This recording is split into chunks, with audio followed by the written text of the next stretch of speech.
अहमदाबाद से एक बहुत ही चौंकाने वाली खबर आई है। एक विमान उड़ान भरने के बस कुछ ही सेकंड बाद क्रैश हो गया। जी, बहुत दुखद घटना है ये। तो आज हम इसी पर बात करेंगे।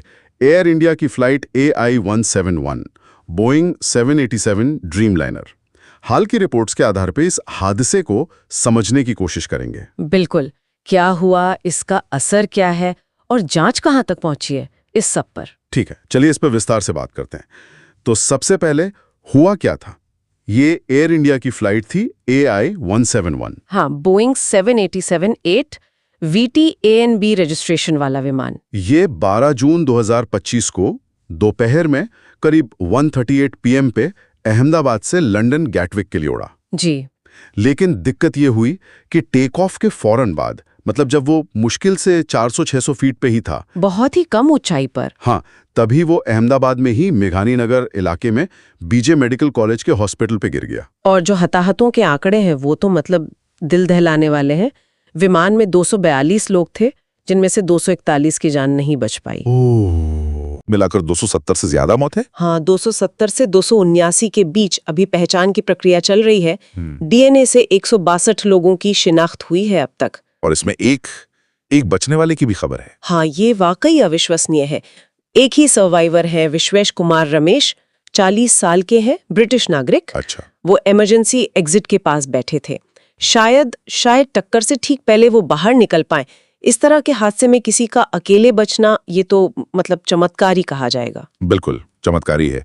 तो अब जाहिर है सबकी नजरें जांच पर हैं। जी बिल्कुल। ब्लैक बॉक्स मिल गए हैं, FDR और CVR। हाँ, दोनों मिल गए हैं। FDR यानी फ्लाइट डेटा रिकॉर्डर और CVR कॉकपिट वॉइस रिकॉर्डर। तो जांच कौन कर रहा है? भारत की AIB? हाँ, aircraft accident investigation bureau, Bharat की मुख्य एजेंसी यही है।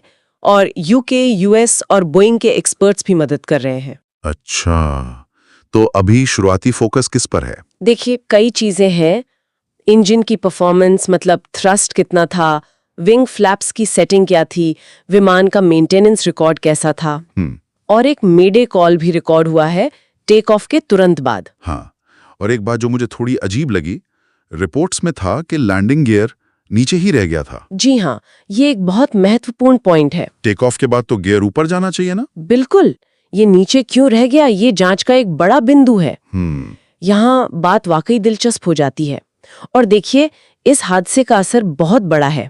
ये इसलिए भी अहम है क्योंकि 2011 में जब से 787 ड्रीमलाइनर सेवा में आया है, हाँ, ये उसका पहला घातक हादसा है जिसमें विमान पूरी तरह नष्ट हो गया, जिसे हल लॉस कहते हैं। ओह, पहला ड्रीमलाइनर का? जी, पहला।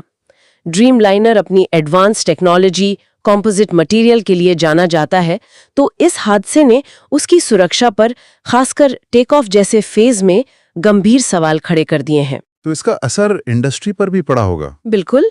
भारत के DGCA मतलब नागर विमानन महानिदेशालय ने एहतियातन एयर इंडिया के सभी 33 स्ट्रीमलाइनर विमानों को ग्राउंड कर दिया है। सभी 33? हाँ, और उनकी एडिशनल जांच के आदेश दिए हैं।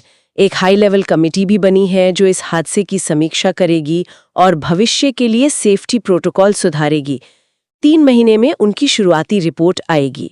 तो मतलब इसे बहुत गंभीरता से लिया जा रहा है। अगर हम इसे बड़ी तस्वीर से जोड़कर देखें तो ये एविएशन सेफ्टी के लिए एक बड़ा वेकअप कॉल है। और इन सब तकनीकी बातों के बीच वो मानवीय पहलू भी है। हाँ, वो सबसे दुखद है। जो फर्स्ट रिस्पॉन्डर थे, मेडिकल छात्र, स्थानीय लोग, राजू पटेल जैसे लोगों का नाम आ रहा है, जिन्होंने बहुत बहादुरी दिखाई। जी बिल्कुल, कम्युनिटी का रिस्पॉन्स बहुत अहम था। और पीड़ितों में भी कई डॉक्टर थे, एक युवा क्रिकेटर, 3 पूरे परिवार। हाँ, ये बहुत दुखद है।